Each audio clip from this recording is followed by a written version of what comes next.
Hello, everybody. My name is Jesus Romero, and today I will be presenting to you my topic of the Fair Credit Billing Act. So I'll be diving into what this act consists of and how us consumers could actually benefit from knowing about this, whether if we're currently undergoing some credit trouble or in the future. You never know. So I hope you enjoy my presentation and I hope you take away some good points and just knowledge about this act for the future. So to begin with, what exactly is the Fair Credit Billing Act? It was enacted in 1974 as part of the Truth in Lending Act. It is made to protect consumers against any billing errors or dissatisfying goods or services that have resulted from the use of their credit products.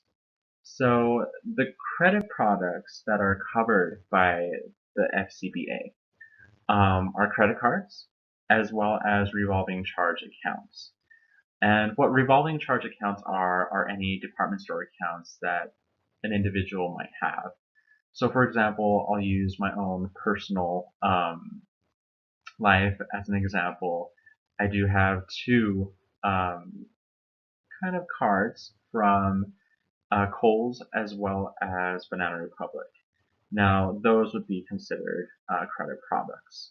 So it's interesting to note that installment loans as well as extensions of credit are not covered by the FCBA. It's merely credit cards as well as revolving charge accounts. Um, Now, there are special procedures of the FCBA that allow for any errors affecting an individual's credit account to be corrected immediately.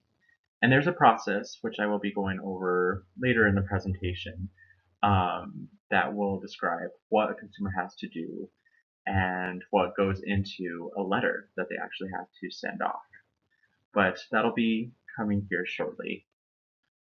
Aside from protecting consumers against billing errors, the Act also includes safeguards that protect consumers against unsatisfactory purchases and uncompromising sellers.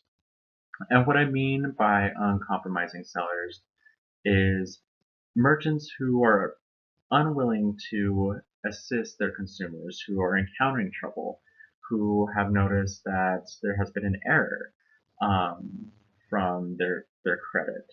So that will be mentioned later on in the presentation as well. But to continue, uh, there are actually three reasons that are mentioned, and there's actually little sub categories that fall into the main three reasons for disputing any improper charges that a consumer notices on their credit product.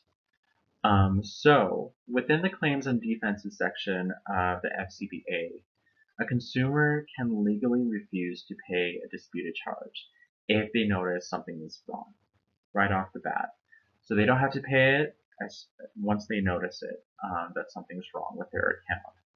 So the three main reasons why they could dispute a charge are one, if the charge was done in error, and two, if an unauthorized individual who's not featured on the account actually conducted a transaction.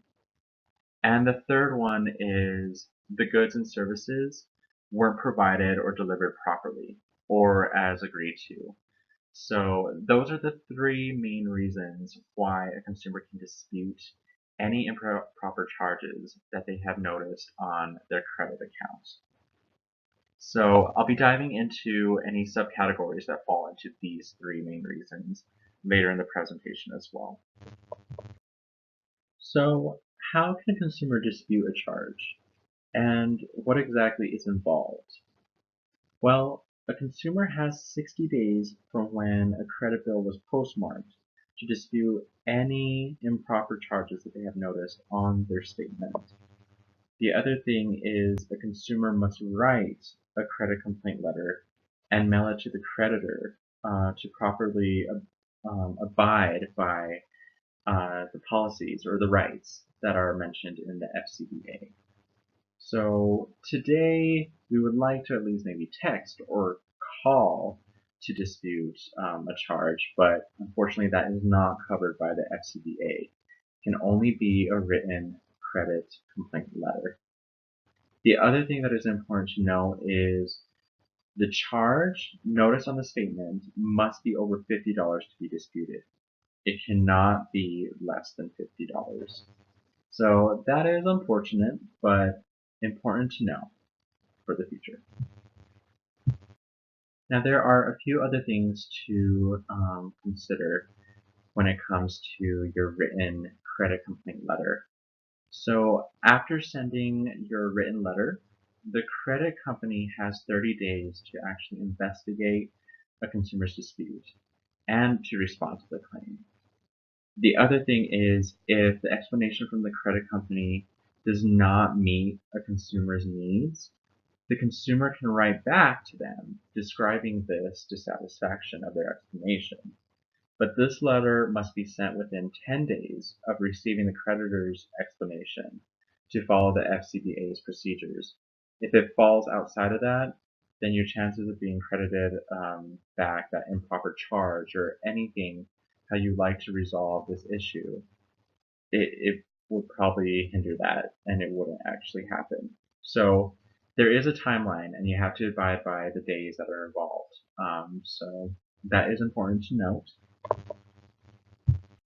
The other item that is important to consider is if a consumer realizes an inaccurate charge after paying his or her credit bill, unfortunately, they cannot dispute or make a claim under the FCBA at that point.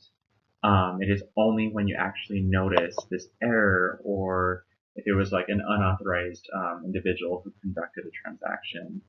It has to be before, and it can't be after you have actually made a payment. Fortunately, though, most creditors will look into the consumer's issue when it's brought up to them, and they usually suspect that they're a victim to a scam or fraud, or if they're being ripped off. So, although they might not be able to make a claim with the FCBA, the creditors will actually look a little bit further for the consumer. So it's a 50-50, luckily on that part. Now, going back to those three main reasons why an individual can actually dispute a charge. Again, those were the errors as well as an unauthorized individual conducting the transaction, as well as any goods or services that they found unsatisfactory. Those are the three main reasons. Right now, I'm going to be diving into the errors. What subcategories fall into that? Now, for an error, it consists of, if a person notices that the charge is of something that they never even purchased, that's considered an error. The other thing is if a description was not indicated on the statement. So if there was no mention of the time or the place of this transaction, especially when you know that you didn't actually conduct it, that could be considered a dispute in error. The charge amount on a bill differs from the actual purchase price. So let's say when you go to the store, you paid, for example, we'll say a wagon cost $55. Again, when it comes to a dispute, it has to be over $50. But you noticed on the charge amount on your statement, it was for $85. You could definitely dispute that and write that complaint letter to get that credited back. So another error would be for something that wasn't delivered as it was agreed to. So anything in the agreement. So if it was a late arrival or if you actually received an incorrect item, something that you did not even order, that could be disputed. Calculation error, that's pretty much any adding up the total, it was added up incorrectly. And there was no indication of a consumer's past payment or credit that was applied to the account. Pretty much if the statement remained the same from the previous month, when you actually did use your credit card, or if you did make a payment but that doesn't appear, that can be disputed. The other thing is if the bill is sent to not the proper address, and this is even if the consumer has notified their creditor, hey, I recently moved, this is my new mailing address, and they actually didn't send that bill to the correct one, they sent it to the old address or didn't even send it at all, that can be disputed. So these are all examples of errors that can be disputed in a complaint letter. Now, the second reason a person can dispute a charge is if an unauthorized person actually conducted the transaction. So when it comes to this reason, in your complaint letter, you have to emphasize that it was an unauthorized individual who conducted the transaction. Um, so after the credit company receives this letter, they will send a photocopy of the signed credit card slip to the consumer. And that is when the consumer has to identify whether that signature is their own or if it's an unknown person who actually signed it.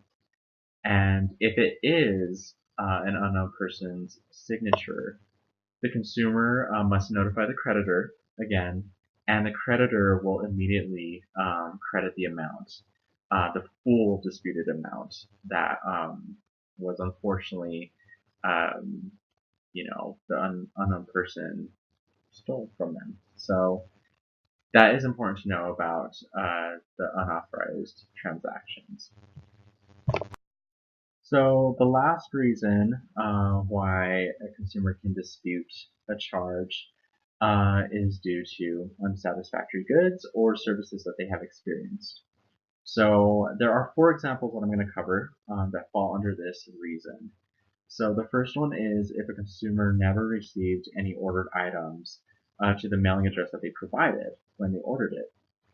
So pretty much they're just waiting for a package and it just never arrives. That falls into this category. Um, the second example would be the quality of a product does not fulfill a consumer's expectations.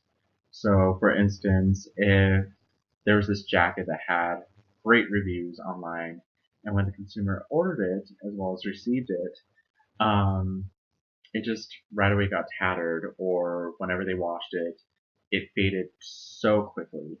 They could easily dispute that, and it consists of an unsatisfactory good. Now, the last 2 examples are more of disservices, and they're different from what we have discussed in the previous reasons or the little categories that I mentioned. These are more related to any experiences that a consumer has had. So the third example is if a consumer has complained to a restaurant manager about them being dissatisfied with a meal or service, but the manager just disregarded it. A consumer can dispute that, and they can be credited back that charge. Fourth one falls similar to the third example. It's if a consumer complains to a hotel manager about any of the services that they had experienced during their hotel stay, and the hotel manager just chose to ignore it. They could dispute that, and it's a disservice. So it's interesting to know that the unsatisfactory goods also includes, any disservices. So it's not just merely any charges that appear. It could also be of any experiences that a consumer has had. The most interesting thing to know about disputing any unsatisfactory services that a consumer has experienced is a consumer must attempt to settle an issue with the seller or merchant before making a dispute in regards to like following the FCPA standards or your rights under the FCPA.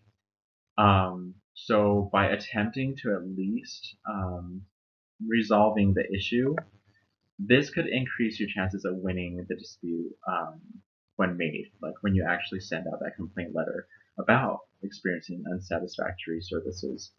But failing to do this could actually result in the credit company declining your claim, and the credit company could actually retain that charge, um, the one that you are actually disputing. So it is important that you try to actually resolve the issue with the merchant or the seller, business owner, whoever they might be, um, before actually disputing it, sending that complaint letter. It provides better reputation, I guess, of at least they tried. So now when it comes to writing your complaint letter, there are some important things to keep in mind.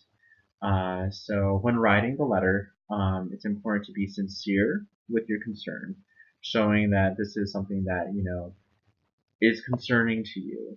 But at the same time, you have to convey a sense of assertiveness. You have to be firm with how you are not happy. You're not pleased with the fact that you were charged, improperly. That wasn't a charge that, you actually conducted. Um, you have to mention that.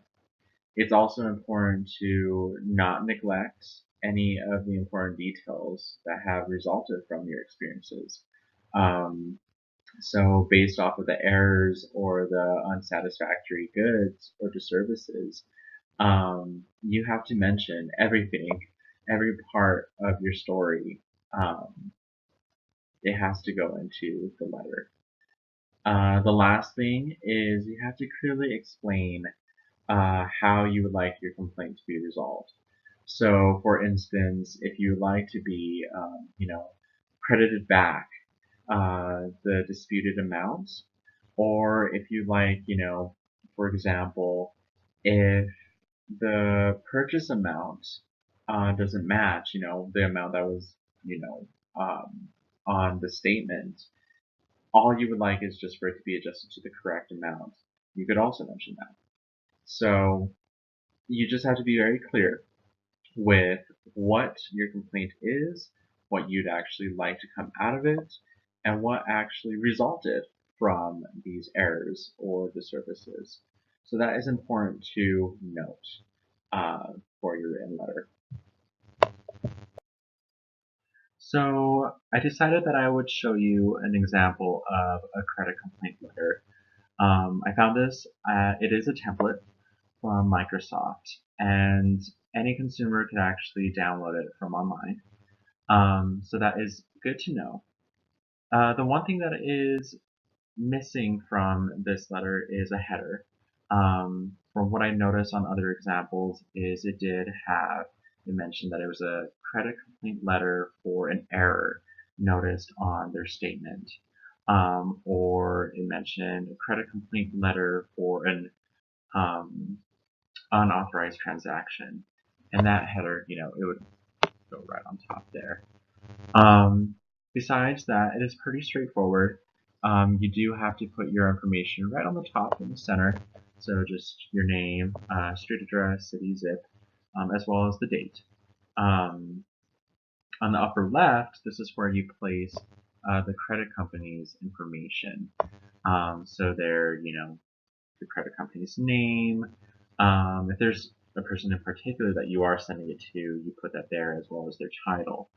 I kind of circled it here, but there is the account number that you must include. So that would be, for your department store account, you would mention, that account number. Um, when it comes to your credit card, I believe you could probably use the last four digits, as well as the expiration. You could possibly use the entire credit card number there as well. So in the first line, here's just one sentence. It could be a paragraph, but this is where you mention exactly what is being disputed. Who are you disputing this charge with? So for example, it does say, it is hard to read. I apologize for that. But it does mention that I am disputing a credit charge from such and such, so that would be the merchant name in the amount of such and such. So that is where you clearly state exactly your reason for sending this complaint letter. Um, it's clear, concise, it's simple. Um, you want to be assertive, and it's not vindictive. And you would see a little more of this in the second paragraph, where you actually go um, into detailed statements of what this error has caused, what you have noticed from this error, where it originated from, what you speculate. Again, you want to be assertive, you want to be sincere, you don't want to be vindictive. And in this third paragraph, you do mention what you want to come from this, how you want this issue to be resolved, your dispute, whether if you want to be credited back that disputed amount in full, if you just want if you ordered something from online, never received it, that you just like to have the order canceled, you wouldn't want it to be sent back to you or to receive it. That would be mentioned in that third paragraph. Um, the last one is something that I did not mention earlier in the previous slide, and it notes that any documents, any evidence that you might have to build up your complaint letter to actually help maybe win this dispute. Um, include that, mention it.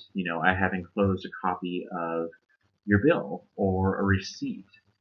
So, for example, if the purchase price doesn't match, the the amount that was mentioned in your statement, you could, if you still have the receipt, you could enclose that, as proof.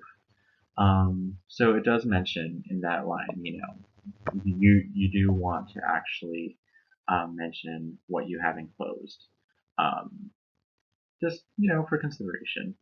Um, and lastly, there is this line that mentions, thanking the recipient for their time of actually reading your complaint and maybe taking the time to actually consider your dispute. You also want to kind of um, mention sincerely, your name, just the fact that they took the time to actually read your complaint letter. So this is an example, and I'm hoping it provides a good sense of what goes into writing this complaint letter for the FCBA. And on that note, I'm hoping that you were able to take some good points from my presentation, and I'm hoping I was able to be insightful for what the FCBA, helps us consumers, how it could help us in the future for anybody who's currently, if anybody's currently experiencing something along these lines, an error within their credit statements or accounts.